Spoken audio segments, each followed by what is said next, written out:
রায় দেওয়ার পরে তার রায় পছন্দ না হয়ে আমার কাছে যেই ব্যক্তি রায় চাওয়ার জন্য আসে তার রায়টা তো আমি নিশ্চয়ই দেবো, একটু দাঁড়াও। আমার রায়টা ঘরের মধ্যে রেখে আসছি। ঘরের মধ্যে ঢুকলেন, খোলা তলোয়ার নিয়ে আসলেন, আল্লাহু আকবার বলে সজোরে আঘাত করলেন, দেহ থেকে কল্লা বিচ্ছিন্ন করে ফেলে দিলেন। তিনি বললেন, আল্লাহ নবী রায় দেওয়ার পরে যেই ব্যক্তি আমার কাছে সেকেন্ড রায় নিতে আসে তার রায়টা আমি মুখ দিয়ে দেই না, তলোয়ার দিয়ে দেই। গোটা মদিনার মধ্যে আতঙ্ক ছড়াই দিল মুনাফিকরা বলতে শুরু করে দিল, এই মুসলমানরা এমন টেরোরিস্ট, এরা এমনই সন্ত্রাস, এমনই গুন্ডা। আগে তো কাফেরদেরকে মারত, ইদানিং নিজের দলের লোকদেরকে মারা শুরু করেছে। বদনাম ছড়াই দিল চতুর্দিকে। আল্লাহ তাআলা এই প্রেক্ষিতে আয়াত নাযিল করলেন, নবীজি উমর যাকে হত্যা করেছে সেই ব্যক্তি মুসলমান নয়, সে ছিল মুনাফিক। জোরে বলেন সুবহানাল্লাহ। ওমর কোন মুসলমানকে হত্যা করে নাই, সে মুনাফিককে হত্যা করেছে। এর মানে হচ্ছে আল্লাহ এবং রাসূলের সিদ্ধান্ত যেই ব্যক্তি মানতে পারে না সেই মুসলমান থাকে না, সে কি হয়ে যায়? আর যদি বলেন কি হয়ে যায়? মুনাফিক হয়ে যায়। আজকে আমাদের সমাজের মধ্যে মুনাফিক ভরে গেছে। কথা ঠিক না? ঠিক। ইমাম সাহেবদেরকেও স্বাধীনভাবে কথা বলতে দেয় না, ঠিক কিনা বলেন? অনেক জায়গায় এমন মানুষ আছে, হুজুর নামাজের কথা বলেন, রোজার কথা বলেন, হজ যাকাতের কথা বলেন, খবরদার সুদের কথা বলবেন না, ঘুষের কথা বলবেন না, পর্দাপুশিদার কথা বলবেন না, গান বাজনার বিরুদ্ধে কথা বলবেন না। কিছুদিন আগে সম্ভবত 2019 সালে, সম্ভবত আমার সালটা মনে নেই, ঢাকা শহরে বনশ্রী আইডিয়াল স্কুলে মেয়েরা হিজাব পরে যাওয়ার কারণে স্কুল টিচাররা হিজাব কেটে দিয়েছিল। ইতিহাস গোটা বাংলাদেশের মানুষ আপনারা জানেন, প্রচুর পরিমাণ আন্দোলন হয়েছিল। আমি সাভারে এক মাহফিলে আশুলিয়া থেকে ওয়াজে বসে প্রতিবাদ জানিয়েছিলাম যে একটা মুসলিম দেশে আমার মেয়েরা স্কুলে গেছে, আমাদের বোনেরা স্কুলে গিয়েছে হিজাব পরে, নেকাব পরে, অবশ্যই তিনি যাবেন, এটা তার অধিকার, কথা বলতে হবে, ঠিক কিনা? কিন্তু সেখানে যিনি তার কেচি দিয়ে তার হিজাবটা কেটে দিয়েছে, অবশ্যই তার হাতটাও কেটে দেওয়া দরকার। প্রতিবাদ জানালেন, সেখানকার আওয়ামী জাহিলিয়াতের এক নেতা দাঁড়ায় গেল, দাঁড়িয়ে গিয়ে স্টেজে সে মাইককে আমাকে ঠেট করা শুরু করলো, হুজুর কোন জায়গায় পর্দা করলো আর না করলো, কে হিজাব কাটলো না কাটলো, এটা ওয়াজে বলার কোনো দরকার নেই। যদি আপনার বলতে বলে চাই আপনি আলাদা একটা স্টেজ বানায় এগুলো বলবেন, কিন্তু ওয়াজে এসে এগুলো বলবেন না। দাম্ভিকতা এবং ক্ষমতার অপব্যবহার কাকে বলে এটা তারা করেছে। আমি সবার কথা বলছি না, আমি দল কানা নয়। এমন অসংখ্য ব্যক্তিরা আওয়ামী জাহিলিয়াতের সময়ও তারা দলের সদস্য হওয়ার পরেও আলেমদের পক্ষ হয়ে আর জীবনের ঝুঁকি নিয়ে কথা বলেছে। কথা ঠিক কিনা বলে? এরকম কাজও করেছে। কিন্তু যারা এগুলা করেছে তাদের অবস্থা কি হয়েছে? অপমানিত হয়ে জুতা পিটা খেয়ে স্টেজ থেকে নেমেছে। আমি পরবর্তী খোঁজ খবর নিয়েছি, 1 বছর পর্যন্ত এই কুলাঙ্গার এলাকার মানুষকে মুখ দেখাতে পারে নাই। হাতটাকে আজকের এই দিন পর্যন্ত সে নিজের চেহারাটা মানুষের সামনে প্রকাশ করতে সাহস পায় নাই। আল্লাহ পাক এমন বেইজ্জত তাকে করেছে। কেন? ইসলামের কিছু অংশ তারা মানতে চেয়েছিল আর কিছু অংশ বাদ দিতে চেয়েছিল। মনে রাখবেন, যারা ইসলামকে বাদ দিতে চায় আল্লাহ পাক তাদেরকে বোল্ড আউট করে দেয়। কথা বলতে হবে, ঠিক কিনা বলে? ইসলাম ছিল, ইসলাম আছে, ইসলাম থাকবে কিয়ামত পর্যন্ত। পূর্ণাঙ্গ ইসলাম মানতে চান কারা কারা? তো হাত দেখতে চায়।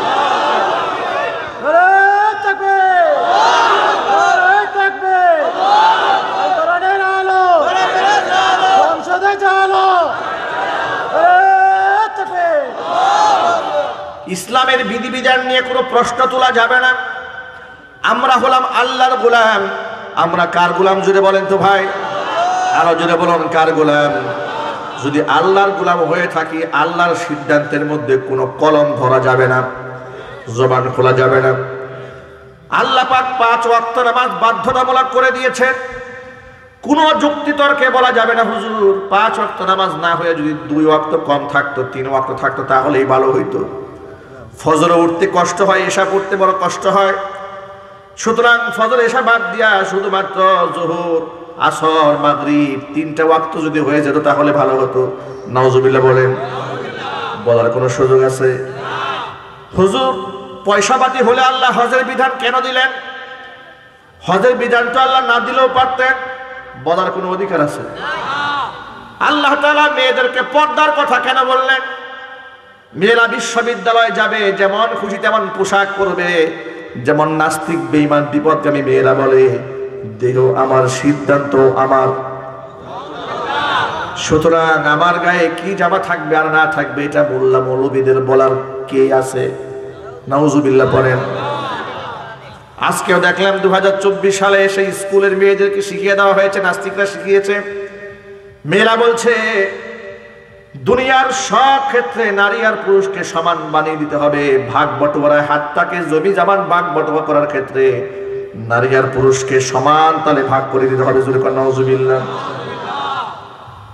এরা এই পরিমাণ দুষ্ট চক্রের ফাঁদে পড়েছে। বিগত জীবনে আপনারা দেখেছেন শিক্ষাঙ্গনগুলা নাস্তিক দিয়ে ভরে ফেলা হয়েছে, এই জন্য এই ধরনের কথা সমাজের মধ্যে বেশি উচ্চারিত হয়েছে। কিন্তু আমরা সোনার বাংলাদেশটাকে নাস্তিক্যবাদের বাংলাদেশ দেখতে চাই না, আমরা তাওহীদের বাংলাদেশ দেখতে চাই। যারা এমন কথা বলে নারী আর পুরুষকে সম্পদের দিক থেকে সমান করবে, এগুলা কি মাথা ঠিক আছে? এগুলো একবারও চিন্তা করলো না এটা কিভাবে সম্ভব? তাহলে তো আমাদের এ কথা বলতে হবে। যদি আপনি জমি জামা বন্টনের ক্ষেত্রে নারী পুরুষকে সমান করেন, তাহলে বিবাহ করার সময় ছেলেরা কেন একা একা মোহর দেবে? অর্ধেক মোহর ছেলে দেবে, অর্ধেক মোহর মেয়ে পক্ষকেও দিতে হবে। কথা বলে না ভাই? এমনকি বিবাহের পরে কোনো মেয়ে স্বামীর বাড়িতে আসতে পারবে না। যদি স্বামীর বাড়িতে আসে তাহলে 6 মাস ভাগ করতে হবে। 6 মাস মেয়ে স্বামীর বাড়িতে আসবে বউ হিসেবে, যেই 6 মাসে স্বামীর কাছে থাকবে ভরণ পোষণ সব স্বামী দেবে। আবার অনুরূপভাবে আবার 6 মাস এই মেয়ের বাপের বাড়ি গিয়ে জামাই উঠে যাবে। এমন সেখানে গিয়ে তিনি কোনো কাজ করবেন না, গোটা 6 মাস থাকা খাওয়া ভরণ পোষণ পুরো দায়িত্ব মহিলাকে গ্রহণ করতে হবে। কথা ঠিক কিনা বলেন? পাগলের মাথা নষ্ট হয়ে গেছে। এদেরকে এমন ভাবে ব্রেন ওয়াশ করা হয়, চিন্তাও করে না যে কোনটা ভালো আর কোনটা মন্দ। কেমনে নারী পুরুষ সমান করবে? তাহলে 6 মাস পেটে বাচ্চা 1 বছর পুরুষ রাখবে, 1 বছর মহিলা রাখবে। ঠিক কিনা ভাই? যে সমস্ত পুরুষরা নারীবাদীর স্লোগান দেয়, ওই সমস্ত পুরুষদেরকে আমরা জোরালো বলছি, যেদিন তুমি নিজের গর্ভে 1 বছর বাচ্চা রাখবা, আরেক বছর তোমার বোর গর্ভে বাচ্চা দিবা, ওই বছর থেকে তোমাদের অধিকার আমরা সমান করে দেব। কথা ঠিক কিনা বলেন? পাগল হয়ে গেছে এগুলা বাচ্চারা বলছে, আবার মিডিয়াতে সেগুলা খুব প্রচার করা হচ্ছে। আবার সাংবাদিকরা বলছে মেয়ে খুব সাহসী বক্তব্য দিয়েছে। ঘৃণা সারে নাউজুবিল্লাহ। আর আমাদের দেশের মিডিয়াগুলো তো আপনারা জানেন নাস্তিক বেঈমানরা এগুলা বেশি পরিচালনা করে, যার দরুন দেশে বিরাট বিরাট সম্মেলন হয়, ওয়াজ মাহফিল হয়, বক্তারা রাষ্ট্রীয় কত ব্যাপারে কথা বলেন, মিডিয়াতে সেগুলো প্রচার করা হয় না। কিন্তু 10 জন নাস্তিক মিলে শাহবাগে যদি একটা ডান্স দেয়, তাহলে পরের দিন পত্রিকার প্রথম পাতায় ছাপা হয়ে যায়, মিডিয়াতে চলে আসে। বিরাট জনসমাগম, লাখো মানুষের সমাগম, 30 জনের উপরে একজনও ছিল না। ঠিক কিনা বলেন? এগুলো তো তারা করে। আমি আমার মা বোনদেরকে বলছি, মায়েরা বোনেরা, ইসলামের বিধানগুলো কিভাবে মানতে হয় ছোট্ট একটা এক্সাম্পল দিলে খুব সহজে বুঝতে পারবেন। নবীজি সাল্লাল্লাহু আলাইহি ওয়াসাল্লামের একজন সাহাবীর নাম ছিল জুলাইবিব রাদিয়াল্লাহু তাআলা আনহু। হুজুরের সামনে একদিন এলেন, এসে বলছেন, ইয়া রাসূলুল্লাহ, ইয়া হাবিবাল্লাহ, জান্নাতে গেলে যে আল্লাহ পুরুষদেরকে 70টা করে হুর দিবেন, যে বর্ণনা কোরআন হাদিসে আছে, ইয়া রাসূলুল্লাহ, আমি জুলাইবিব যদি মারা যায় আর জান্নাতি হই, আল্লাহ কি আমাকে 70টা হুর দিবে? নবীজি সাল্লাল্লাহু আলাইহি সাল্লাম জুলাইবিবের মুখের কথার মাধ্যমে তার মনোভাব বুঝতে পারলেন। হুজুর বললেন, ইয়া জুলাইবিব হাল্লা তাতাজাওয়াজ, ও জুলাইবিব তুমি বিবাহ করো না কেন?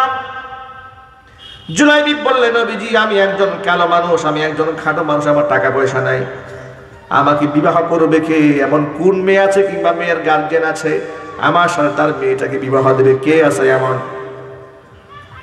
নবীজি সাল্লাল্লাহু আলাইহি ওয়াসাল্লাম তার পক্ষ থেকে দায়িত্ব গ্রহণ করলেন। চতুর্দিক থেকে আল্লাহর হাবিব তার জন্য পাত্রী তালাশ করলেন। তালাশ করতে করতে তিনি শুনতে পেলেন মদিনার একজন আনসারী সাহাবী আছে, তার ঘরে বিবাহের উপযুক্ত একটি মেয়ে আছে। নবী আনসারী সাহাবীকে ডাকলেন, ডেকে বলেন, আল্লাহর বান্দা, তোমার ঘরে নাকি বিবাহের উপযুক্ত মেয়ে আছে? বলে, হ্যাঁ নবীজি আছে। আমি তোমার মেয়ের জন্য বিবাহের পয়গাম প্রস্তাব করছি। আনসারী সাহাবী আনন্দে আত্মহারা হয়ে গেলেন। নবী করিম সাল্লাল্লাহু আলাইহি সাল্লাম আমার মেয়ের জন্য বিবাহের প্রস্তাব দিয়েছেন, মহা খুশি হয়ে গেছে। তিনি বললেন, সাহাবীরে শোনো, আমি আমার পক্ষ থেকে বিবাহের পয়গাম দিয়েছি, আমার জন্য দেইনি, দিয়েছি আমার সাহাবী জুলাইবীবের জন্য।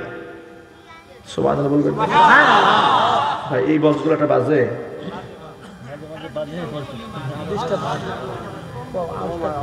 কম বাজে, কিন্তু এটা তো আমার আওয়াজ না দিলে আমি তো এত কথা বলতে আমার কষ্ট হচ্ছে, টানতেছে বারবার কথা। পারবে না? চালান নাই, চার্জ নাই, বলে মরে পারবে পারবে, দেখি চালান আছে কিনা। বলে আরেকটা বলে আমদান, আরো বলে আমদান, দেখি দেখি চার্জ কত আছে, কি চার্জ আছে না? তাতে বলে চার্জ নাই যে কাইতে যাবো, এই বয়ে দেয় না। হ্যাঁ আওয়াজ আছে, এই একটা আওয়াজ দেন, আওয়াজ দেন। কাটবে না ইনশাল্লাহ, এই ওয়াজ মাহফিলে মাইক কাটে নাকি? এই হাজার হাজার মানুষ ওয়াজ শোনে, বক্স কাটার কিছু নাই এখানে। আমরা তো চিল্লাপাল্লা করি না, নর্মাল কথা বলে। কাটবে কেন?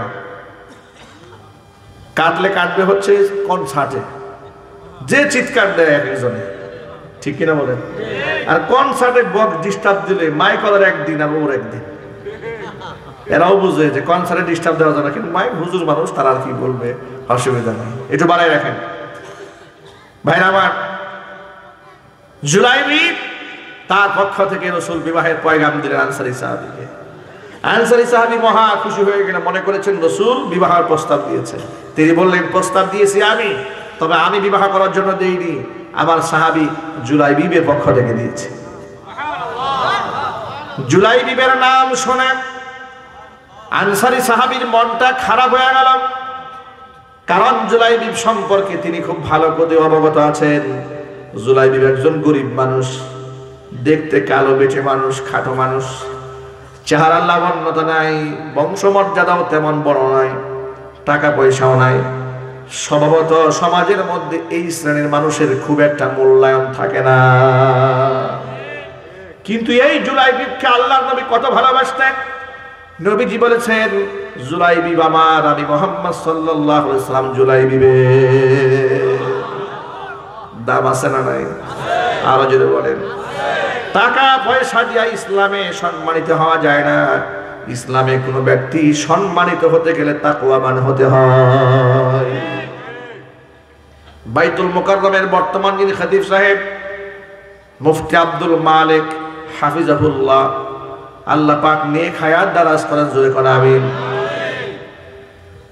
বাংলাদেশের এমন অসংখ্য মুফতি আছে, মুহাদ্দিস আছে, খতিব হওয়ার জন্য কত এমপি মন্ত্রীদের পায়ে ধরেছে, কত সচিবদের পায়ে ধরে বসেছিল, ঠিক কিনা বলেন?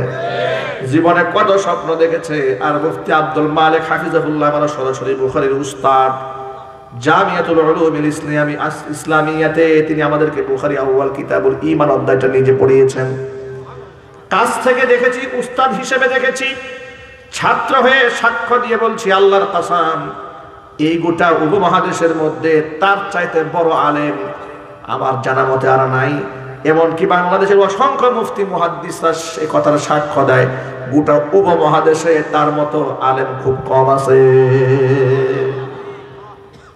দেখতে একদম স্বাভাবিক চলাফেরা, সাদা মাথা একটা মানুষ, আপনি দেখে কোনো দাবি দিবেন না। রাস্তায় যদি আপনার সাথে দেখা হয়, বড় আলেম হিসেবে আপনি চেয়ারটাও দেবেন না। কিন্তু বড় মুফতিরা যখন দেখে, ওনার সামনে আসন করে বসতে সাহস পান না। সুবহানাল্লাহ বলেন। মুফতি মুহাদ্দিসরা তার সামনে আসন করে বসে না, শাইখুল হাদিসরা তার সামনে কথা বলে না, চুপ থাকে। এমন একজন ব্যক্তিকে আমরা খতিব হিসেবে পেয়েছি, আলহামদুলিল্লাহ বলেন। মুফতি আব্দুল মালিক হাফিজাহুল্লাহ চালচলন দেখলে আপনারা বিস্ময়কর চালচলন, অবাক হয়ে যাবেন। স্যান্ডেল পরেছেন, কোন পায়ে কোন স্যান্ডেল আছে দেখারও সময়, জামা একটা পরেছেন, কি পরেছেন এত কিছু চিন্তা ভাবনা করার সময় নেই। ওনার এই অবস্থা দেখে আমার ইমাম আহমদ ইবনে হাম্বল রাহমাতুল্লাহি আলাইহির একটা কথা মনে পড়েছে। আহমদ ইবনে হাম্বল রাহমাতুল্লাহি আলাইহি, যারা আল্লাহর ওলি হন তারা নিজেকে অনেক বড় করে জাহির করা পছন্দ করেন না, ঠিক কিনা জোরে বলেন? নিজেকে তারা আড়াল করে রাখতে চান, লুকিয়ে রাখতে চান, মিডিয়াতে তারা সহজে আসতে চান। আমি যখন ইসলামিক টেলিভিশনে কথা বলতাম 2009-10 সালের দিকে, 11 সালের দিকে, তো ইসলামিক টেলিভিশনের অনেক কলাকুশলী যারা উপস্থাপক ছিলেন, যারা প্রযোজক ছিলেন, তারা আমাকে বলতেন, আপনার উস্তাদ মুফতি আব্দুল মালিক হাফিজাহুল্লাহকে একদিন সোয়াল জবাবের অনুষ্ঠানে আনা যায় না গেস্ট হিসেবে। আমি বললাম, এই কথা তো আমি বলতে সাহসী পাবো না, ছাত্র হিসেবে আমি বলতে পারি না, আপনারা একটু আবেদন করতে পারেন। ওনারা যোগাযোগ করেছে। উনি কি জবাব দিয়েছে জানেন? উনি জবাব দিয়েছে, ভাই আমি তো ঘর কোণে মানুষ, ঘরের কোনায় বসে বসে একটু খেদমত করি, আমি তো মিডিয়ার উপযুক্ত নই। আল্লাহু আকবার বলবেন না? মুফতি আব্দুল মালিক বলে আমি উপযুক্ত নই, অথচ তার হাতে গড়া ছাত্ররা গোটা জগৎ কাঁপিয়ে দিচ্ছে। আল্লাহু আকবার বলেন। মুফতি রেজাউল করিম আবরারকে দেখেছেন না? অল্প বয়সে এই জামানার ইমাম আবু হানিফা। আল্লাহু আকবার বলেন। কি পরিমাণ ইলম এই ছোট্ট মানুষটাকে আল্লাহ পাক দান করেছেন। এটা আব্দুল মালিক সাহেব হুজুরের ছাত্র। তো এইরকম ছাত্র যার হাতে হয়েছে তার অবস্থাটা কোন পর্যায়ে? অথচ উনি বলেন যে আমি মিডিয়ায় যাওয়ার উপযুক্ত না। উনি থাকলেন সেখানে। ওনাকে বর্তমান যিনি দায়িত্বে আছেন ডক্টর আফম খালিদ হোসেন হাফিজাহুল্লাহ, তাকে খুঁজে বের করে বাইতুল মুকাররমের খতিব বানিয়ে দিয়েছেন। মানুষের অ্যাপ্লিকেশন করে তার কাছে প্রস্তাব দেওয়ার পরে তিনি বলেছেন, আমি আগেই এখানে প্রস্তাব অ্যাকসেপ্ট করলাম না, আমার মুরব্বী আছে, আমি তার কাছে আগে পরামর্শ করি, তিনি পারমিশন দিলে আমি খতিব হব, না হয় খতিব হব না। মুরব্বীকে উপমহাদেশটা গোটা জগতের শ্রেষ্ঠ মুফতি তাকি উসমানী হাফিজাহুল্লাহ, তাকি উসমানী সাহেবের কাছে যোগাযোগ করা হলো। উনি বললেন যে ঠিক আছে, আপনি অবশ্যই বাইতুল মুকাররমের খতিব পাওয়ার জন্য, নেওয়ার জন্য, দায়িত্ব নেওয়ার জন্য আপনি প্রস্তাব অ্যাকসেপ্ট করতে পারেন। ওখান থেকে অনুমতি দিয়েছে উস্তাদ, ছাত্র গ্রহণ করেছে। চিৎকার দিয়ে এখন আল্লাহু আকবার। ডক্টর আফম খালিদ হোসেন কিছুদিন আগে বলছেন, আমি এক দরবেশকে বাইতুল মুকাররমের খতিব বানিয়ে দিয়েছি। আল্লাহু আকবার বলেন। এক দরবেশকে বানিয়ে দিয়েছে। ইমাম আহমদ ইবনে হাম্বলের কথা বলছিলাম, তারা তো আল্লাহর ওলি ছিলেন, মাহবুব ছিলেন, মুকাররাব ইলাল্লাহ ছিলেন, যার দরুন তারা নিজেকে জাহির করতে পছন্দ করতেন না। তিনি একদিন কোন এক মসজিদে নামাজ পড়েছেন, সফরকালীন অবস্থায়। মসজিদে নামাজ পড়ার পরে ইশরার নামাজ জামাতের সাথে আদায় করে মসজিদে এক কোনায় বসে তিনি জিকির আজকার করছেন, তাসবিহ তাহলিল করছেন। ইমাম আহমদ ইবনে হাম্বল রাহমাতুল্লাহি আলাইহি, আল্লাহ পাক জান্নাতুল ফিরদাউসের সুউচ্চ মাকাম দান করেন। এত বড় মাপের একজন মুহাদ্দিস, এত বড় মাপের একজন ইমাম, এত বড় মাপের একজন ফাকিহ, যার সুনাম সুখ্যাতি তৎকালীন যুগে বিশ্বময় ছড়িয়ে পড়েছিল, অথচ সাদা সিধা বেশে মসজিদে নামাজ পড়ে চুপচাপ বসে জিকির আজকার করছে। মুয়াজ্জিন সাহেব গেলেন, এই যে মুরব্বী মসজিদে বসে আছেন, এখন তো দরজা বন্ধ হয়ে যাবে, আপনি বাহিরে চলে যান। আহমদ ইবনে হাম্বল নিজের নাম যশ খ্যাতি কিচ্ছু না বলে বলছেন, মুয়াজ্জিন সাহেব আপনি আমাদের পারমিশন দিলে, বাহিরে প্রচন্ড ঠান্ডা, আমি চাচ্ছি এখানে তাহাজ্জুদের সময়টা কাটিয়ে জামাতের সাথে ফজরের নামাজটা আদায় করে বের হয়ে যায়। মুয়াজ্জিন তো চিনে না, মুয়াজ্জিন বসে না, এসব হবে না, বের হওয়ার মসজিদ থেকে না সরবান না, কোনোভাবেই তাকে মসজিদে অবস্থান করতে দিল না। আহমদ ইবনে হাম্বল রাহমাতুল্লাহি আলাইহি মসজিদ থেকে বের হয়ে গেলেন। তাও বললেন না, বেটা আমার চেনো আমি কে? সুবহানাল্লাহ বললেন। বের হয়ে গেলেন, নিজের পরিচয় গোপন রাখলেন, পরিচয় দিলেন না। প্রচন্ড শীত, হাঁটতে হাঁটতে অদূরে একটা বাজার দেখতে পেলেন, গিয়ে দেখেন সেখানে একজন রুটির দোকানদার তাওয়ার মধ্যে রুটি সেকতেছে, গরম করছে। তার সামনে গেলেন, সালাম করলেন। ইয়াং একটা ছেলে দোকানদার, ছেলেকে ডাকতে বলে, ও দোকানদার ছেলে, আমি যদি তোমার এই তাওয়ার পাশে বসে শরীরে একটু তাপ গ্রহণ করি, অনুমতি আছে নাকি?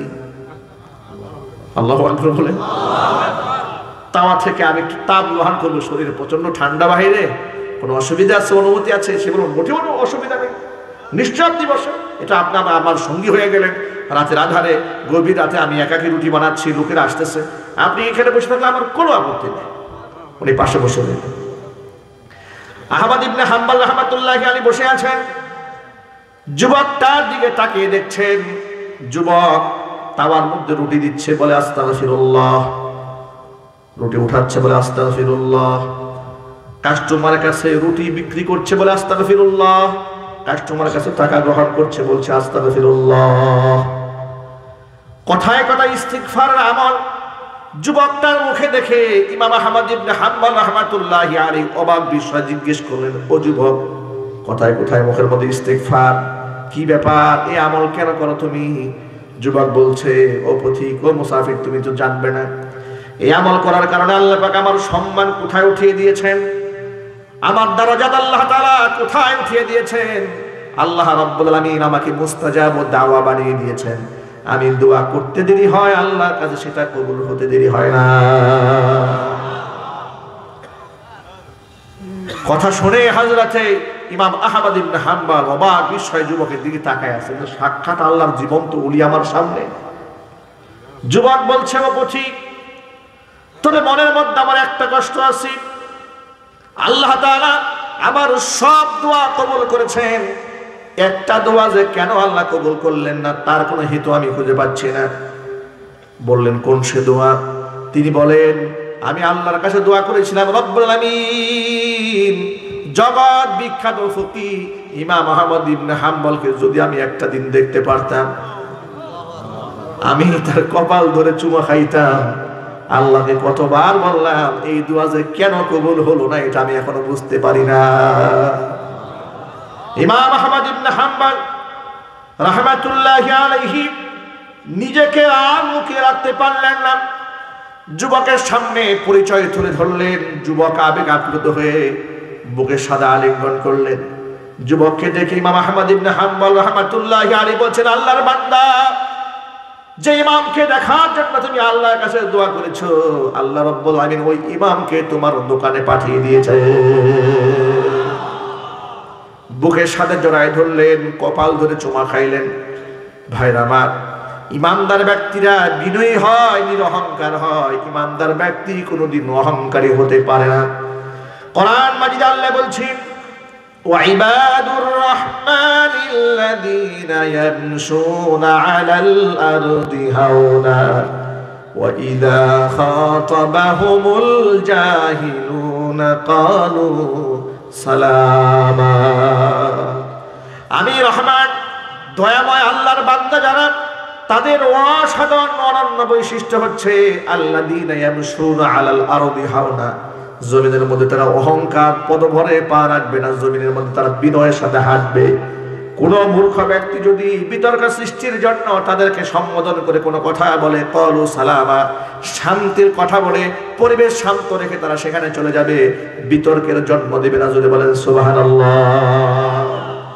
বড় দুঃখ লাগে মনে যখন সমাজের মধ্যে দেখি সাধারণ জালেমরা তো অহংকার করে না বুঝে, কিন্তু আলেমদের মধ্যে আজকে সমাজের মধ্যে অহংকার ঢুকে গেছে। ঠিক কিনা বলেন? অনেকে আলেম আছে মানুষের সাথে মুসাফা করতে চায় না, ভালো একটা আচরণ করতে চায় না, সালাম দিলে ভালো করে জবাবও দিতে চায় না। এমনকি এক আলেম হয়ে আরেক আলেমকে তুচ্ছ মনে করে, নগণ্য মনে করে, নিজেকেই বড় আল্লামা মনে করে। আছে না না? আমার প্রিয় ভাইরা, ছোট্ট একটা হাদিস আপনারা শুনলেন, গল্প আপনারা শুনলে সহজে বুঝতে পারবেন উলামারা কেন এই রোগে আক্রান্ত হয়ে গেলেন। ঈসা আলাইহিস সালাতু ওয়াসসালাম আল্লাহ পাকের অন্যতম শ্রেষ্ঠতম একজন নবী হযরত ঈসা রূহুল্লাহ।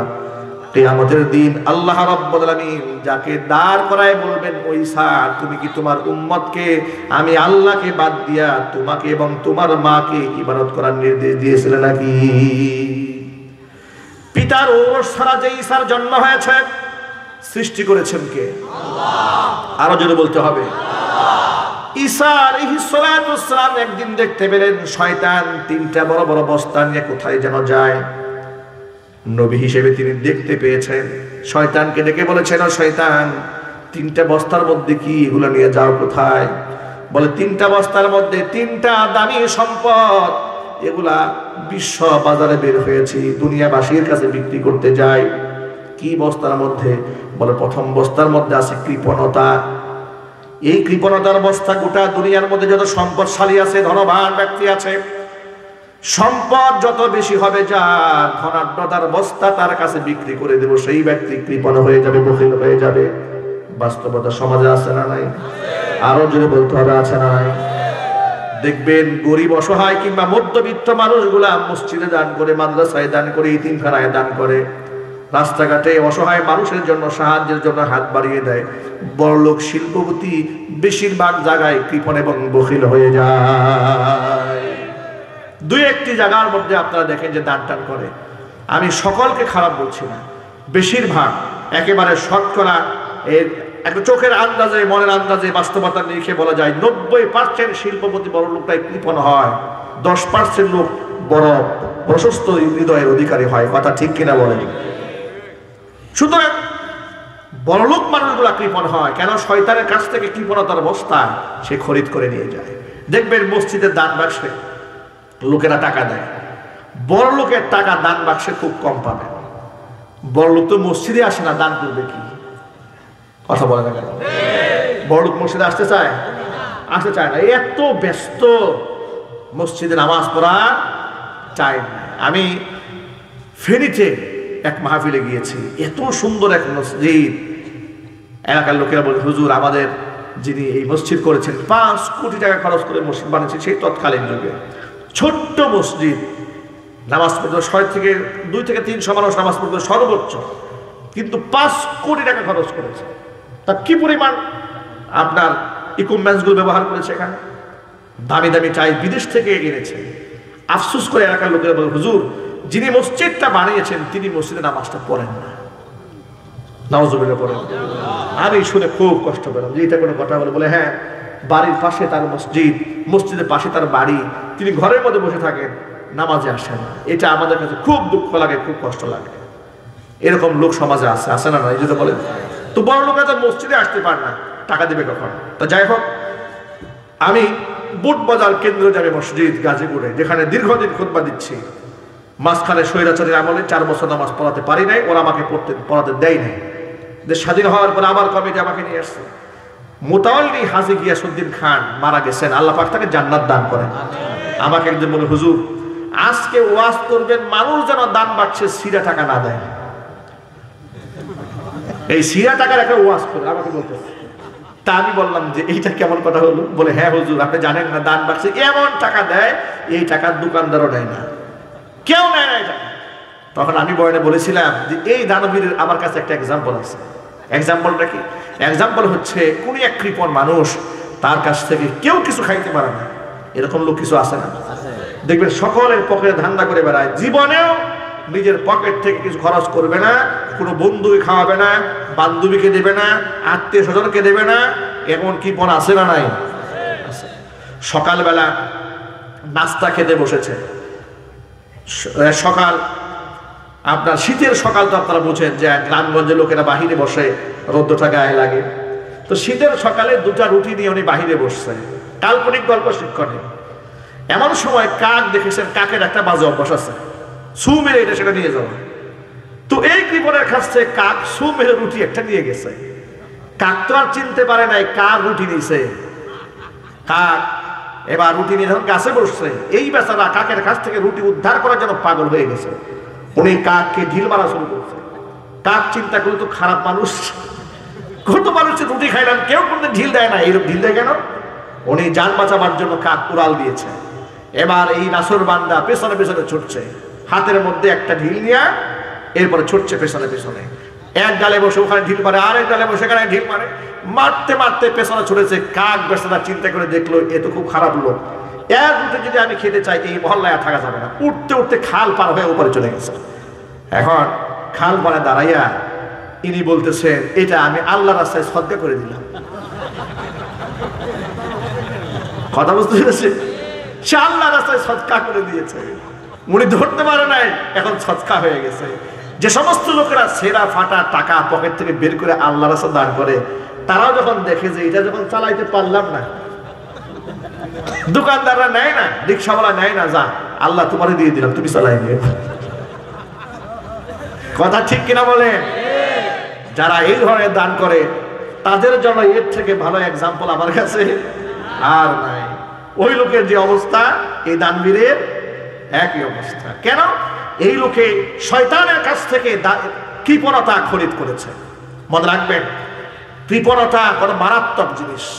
কোন ইমানদার ব্যক্তি কৃপণ হতে পারবে না। নবী করিম সাল্লাল্লাহু আলাইহি সাল্লাম বলেছেন, কোন ইমানদার ব্যক্তি কৃপণ হতে পারবে না। আল্লাহর হাবিব সাল্লাল্লাহু আলাইহি সাল্লাম ইন্নাহু কানা জাওয়াদান কারীমা, দানশীল ছিলেন, দানবীর ছিলেন। চিৎকার দেখুন আল্লাহু আকবার।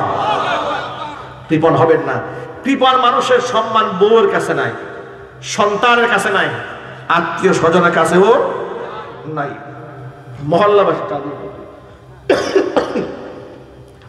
মহল্লাবাসী কারো কাছে কৃপণ ব্যক্তির কোনো সম্মান থাকে না। অপরের সাউন্ড আবার কমাই দিচ্ছে, একবারে কমাই দিচ্ছে।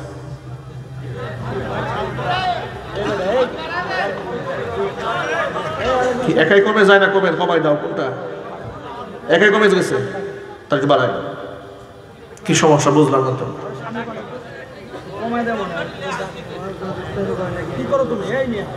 ভাই আপনাদের কষ্ট হচ্ছে? আপনাদের শীতে কষ্ট হচ্ছে? ও আজকে চলবে কিছুক্ষণ? ভাইয়ের আমার,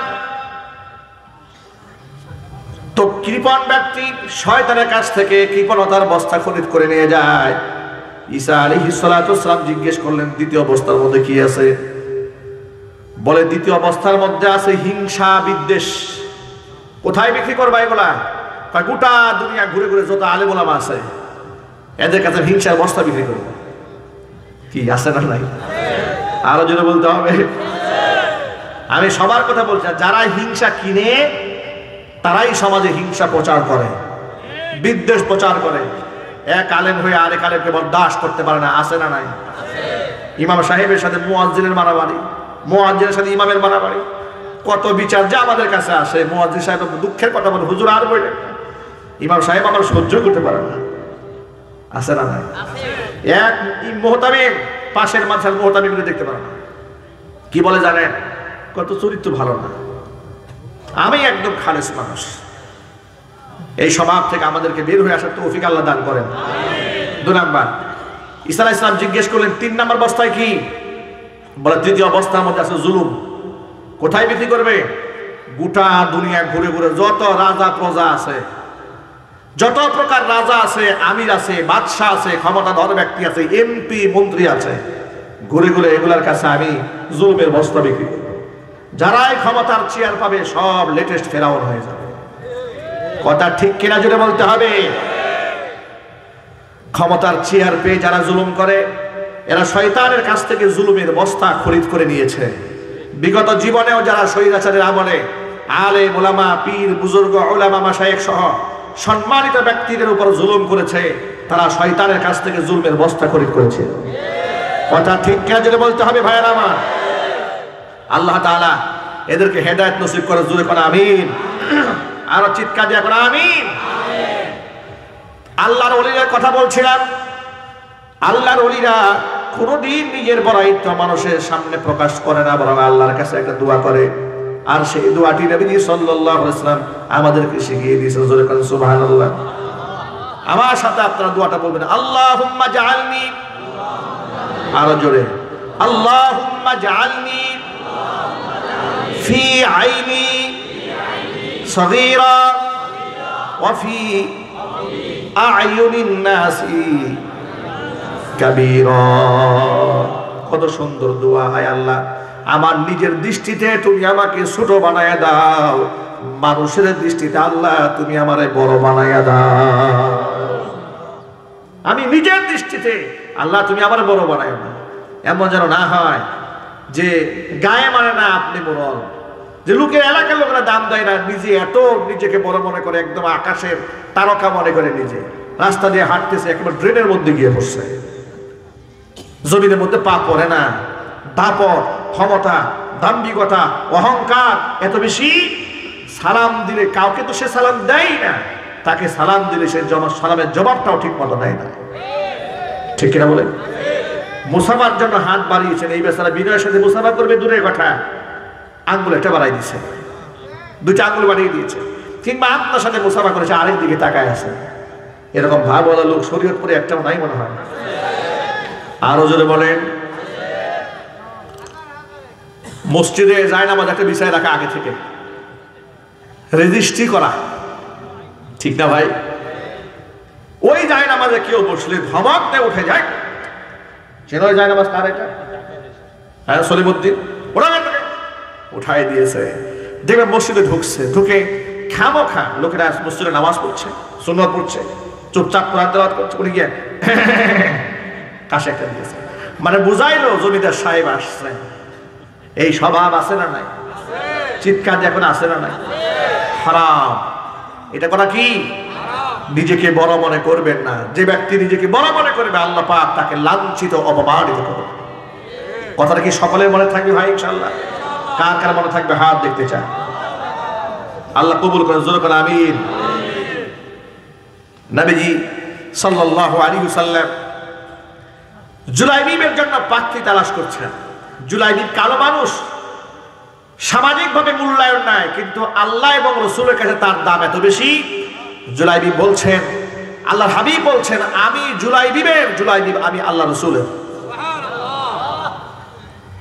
আনসারী সাহাবীর কাছে যখন বললেন জুলাইবিবের জন্য পাত্রী, তোমার মেয়েকে আমি সিলেক্ট করেছি, আনসারী সাহাবী জুলাইবিবকে মন থেকে গ্রহণ করতে পারলেন না।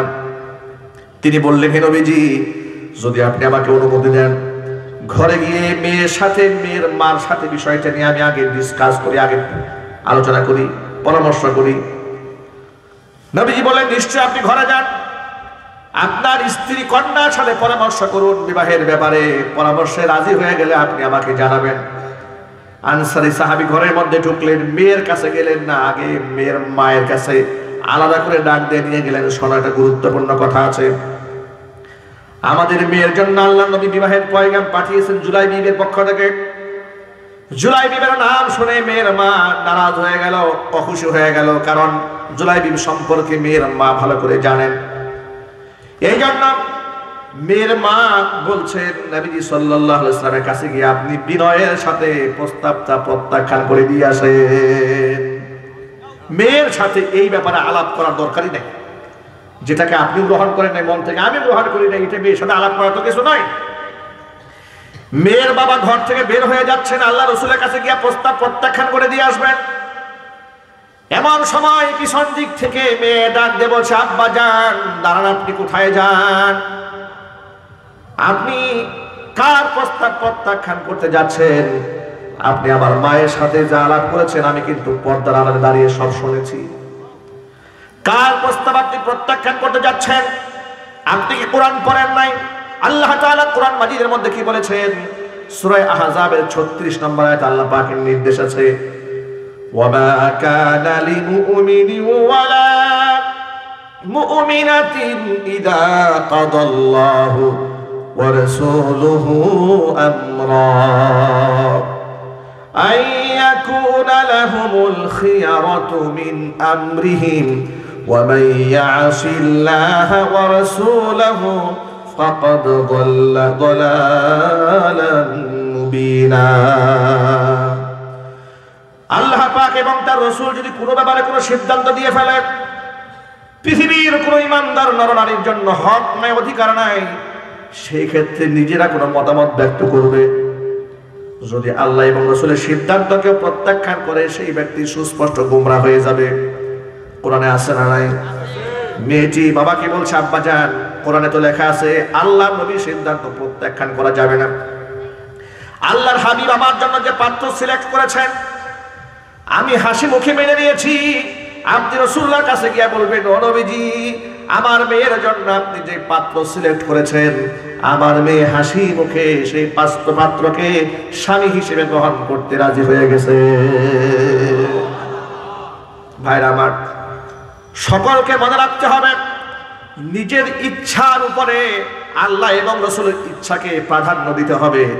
তাহলে কিয়ামতের দিন নবীজির শাফাআত আমাদের জন্য ওয়াজিব হয়ে যাবে। অনেক কিছু হয়তো আমাদের মাথায় ঢুকবে না, প্রাথমিক পর্যায়ে আমি নাও বুঝতে পারি। আপনাকে মনে রাখতে হবে, নির্দেশ যদি আল্লাহর হয়ে যায়, হুকুম যদি আল্লাহর নবীর হয়ে যায়, সেই ক্ষেত্রে আমি কে? আল্লাহ এবং নবীর সিদ্ধান্তের উপরে মাতবুরি করার কোনো অধিকার আমার নাই। ঠিক কিনা বলেন? নামাজ পড়া কার হুকুম? আরো জোরে বলেন, কার হুকুম? ওযু করা কার হুকুম? যদি আল্লাহর হুকুম হয়ে থাকে সেখানে নতুন ব্যাখ্যা দাঁড় করাবার কোনো প্রয়োজন নাই। আমি হাসি মুখে 5 ওয়াক্ত নামাজ জামাতের সাথে মসজিদে গিয়ে আদায় করব, যদি বলেন ইনশাআল্লাহ। সুদ খাওয়া কার হুকুম? ঘুষ খাওয়া কার হুকুম? তাহলে আমরা সুদ খাবো না, ঘুষও খাবো না। আল্লাহ যেন তৌফিক দান করে, জোরে বলেন আমিন। হালাল রুজি রোজগার গ্রহণ করব, হারামের মধ্যে হাত দেব না। আল্লাহ যেন আমাদের সকলকে হারাম থেকে বেঁচে থাকার তৌফিক দান করে, জোরে বলেন আমিন। যুবক ভাইরা, মুখের দাড়ি রাখাটা নবী করিম সাল্লাল্লাহু আলাইহি সাল্লাম ওয়াজিব করে দিয়েছেন। হুজুর বলেছেন আউফুল লুহা ওয়াফুল লুহা ওয়ারখুল লুহা। 3টা শব্দ নবীজি বলেছেন। আউফুল লুহা, দাড়িকে পূর্ণ করে দাও। ওয়াউফুল লুহা, দাড়িকে পূর্ণ করে দাও, দাড়িকে ছেড়ে দাও। ওয়ারখুল লুহা, দাড়িকে ছেড়ে দাও, পূর্ণাঙ্গ হতে দাও। নবীজি সাল্লাল্লাহু আলাইহি সাল্লামের নির্দেশ পাওয়ার পরে কোন মুসলমান যারা রাসূলকে ভালোবাসে তারা তো দাড়ি কামাইতে পারে না। ঠিক কিনা জোরে বলেন? মায়েরা বলেন, আমার বক্তব্য শুনতে পাচ্ছেন মায়েরা? পর্দার বিধান স্বয়ং আল্লাহ তাআলা ফরজ করে দিয়েছেন। পৃথিবীর কোন আলেম পর্দার বিধান ফরজ বানান নাই, আল্লাহর কসম করে বলি। ভুল বুঝবেন না। হিজবুত তাওহীদের ভণ্ডরা বলে এই পর্দার নামে বাড়াবাড়ি নাকি আলেমরা তৈরি করেছে। জোরে কর নাউজুবিল্লাহ। একটা হাদিস শুনলে খুব সহজে বুঝতে পারবেন পর্দার বিধানটা আমরা বানিয়েছি নাকি আল্লাহ রাসূল দিয়েছেন, আল্লাহ দিয়েছেন। আপনাদেরকে ঘটনা শোনাচ্ছি। নবীজি সাল্লাল্লাহু আলাইহি ওয়াসাল্লামের স্ত্রী উম্মে সালামা রাদিয়াল্লাহু তাআলা আনহা থেকে বর্ণিত হাদিস, তিনি বলেন আমি এবং হযরতে মাইমুনা রাদিয়াল্লাহু তাআলা আনহা নবীজির আরেকজন স্ত্রী নবীজির হুজরাখানায় দাঁড়িয়ে আছি। ইতোমধ্যে পর্দার আয়াত নাযিল হয়েছে। এমন সময় হুজুরের জন্মান্ধ সাহাবী আব্দুল্লাহ ইবনে উম্মে মাকতুম রাদিয়াল্লাহু তাআলা আনহু আমাদের সামনে এলেন। হুজুর আমাদেরকে নির্দেশ দিয়ে বলছেন ইহতাজিবা মিনহু, তোমরা পর্দার আড়ালে চলে যাও। উম্মে সালামা বলছে, আমি রাসূলকে প্রশ্ন করলাম কেন পর্দার আড়ালে যাব? আলাইসা হুয়া আ'মা লা ইউবসিরুনা ওয়া লা ইয়ারিফুনা, সে তো অন্ধ সাহাবী, আমাদেরকে দেখতেও পারবে না, চিনতেও পারবে না। নবীজি জবাব দিয়ে বললেন আফা আমিয়া ওয়ানি আনতুমা আলাস্তুমা তুবসিরানিহি। ও উম্মে সালামা ও মাইমুনা, তোমরা নিজেরা কি অন্ধ নাকি? তোমরা কি তাকে দেখতে পারবে না? সুবহানাল্লাহ। তোমরা তো দেখবে, সুতরাং তোমাদের দেখার কোনো সুযোগ নাই, তোমরা তার থেকে পর্দার আড়ালে চলে যাও। জোরে জোরে করে আল্লাহু আকবার। তাহলে পর্দার ব্যাপারে কঠোরতা আল্লাহর নবী নিজের স্ত্রী সন্তানের ব্যাপারে নিজে করেছেন। জোরে জোরে বলেন সুবহানাল্লাহ। সুতরাং মায়েরা বোনেরা, পর্দা পুশিদার ব্যাপারে খামখেয়ালি করা যাবে না, হিয়ালি করা যাবে না। সাজুগুজু করে গায়ে হলুদের অনুষ্ঠানে যাওয়া যাবে না, বিবাহের অনুষ্ঠানে যেতে পারবেন না, কোনো পার্টি সেন্টারে বেপর্দা করে আপনি যেতে পারবেন না। এগুলা কি শরীয়ত পরে আসে না নাই? বিভিন্ন অনুষ্ঠানে আপনার গান বাজনা আসে না নাই? হারাম, যাবেন না ওই অনুষ্ঠানে। এগুলা জেনা বেবিচারকে উস্কে দেয়, জেনা বেবিচারকে সুরসুরি দেয়, সমাজের মধ্যে অনিসলামিক কর্মকাণ্ড করার জন্য উদ্বুদ্ধ করে। এই সমস্ত অনুষ্ঠানে যাওয়াও যাবে না। ধর্মান্ধতা বলে এই সমস্ত কাজে অংশগ্রহণ করতে পারবেন না। আলেমদেরকে হুজুররা খুব ধর্মের নামে বাড়াবাড়ি করে, আরে বাবা ধর্মের মধ্যে